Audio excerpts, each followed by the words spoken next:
നമസ്കാരം, VCV ന്യൂസിലേക്ക് സ്വാഗതം. ആദ്യം പ്രധാന വാർത്തകൾ.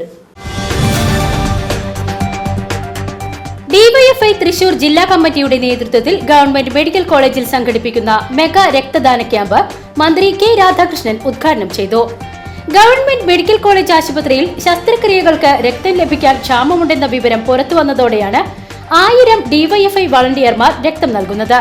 മാർച്ച് 29 വരെ രക്തദാന ക്യാമ്പ് നടക്കും. കൊടുങ്ങല്ലൂർ-ഷൊർണൂർ സംസ്ഥാന പാതയിൽ അകമല മേഖല അപകടരഹിതമാക്കുവാൻ നടപടിയുമായി പൊതുമരാമത്ത് വകുപ്പ്. ചെറുതും വലുതുമായ അനവധി അപകടങ്ങൾക്ക് സാക്ഷ്യം വഹിച്ച സംസ്ഥാന പാതയിലെ അകമല ഭാഗത്തെ യാത്ര സുരക്ഷിതമാക്കാൻ 15 ലക്ഷം രൂപയുടെ പ്രൊജക്ടാണ് പൊതുമരാമത്ത് നടപ്പാക്കാനൊരുങ്ങുന്നത്.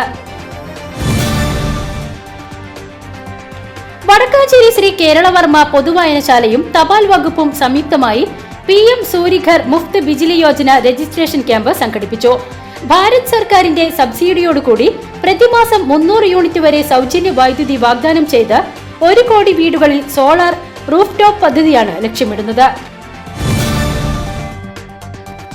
വടക്കാഞ്ചേരി മെർച്ചന്റ്സ് അസോസിയേഷന്റെ നേതൃത്വത്തിൽ വ്യാപാരത്തിലെ ആകർഷണീയത എന്ന വിഷയത്തെ ആസ്പദമാക്കി സെമിനാർ നടത്തി. വടക്കാഞ്ചേരി വ്യാപാര ഭവനിൽ വെച്ച് വ്യവസായ വകുപ്പ് enterprise development officer Sanjay Dev seminar നയിച്ചു. കടങ്ങോട് പഞ്ചായത്തിലെ നെല്ലിക്കുന്ന് നിവാസികളുടെ വർഷങ്ങളായുള്ള കാത്തിരിപ്പിന് വിരാമം. കാൽനടയാത്രയ്ക്ക് പോലും ദുസ്സഹമായിരുന്ന നെല്ലിക്കുന്ന് പ്രദേശത്തെ നാട്ടിടവഴി നവീകരിച്ച് ഗതാഗത യോഗ്യമാക്കി.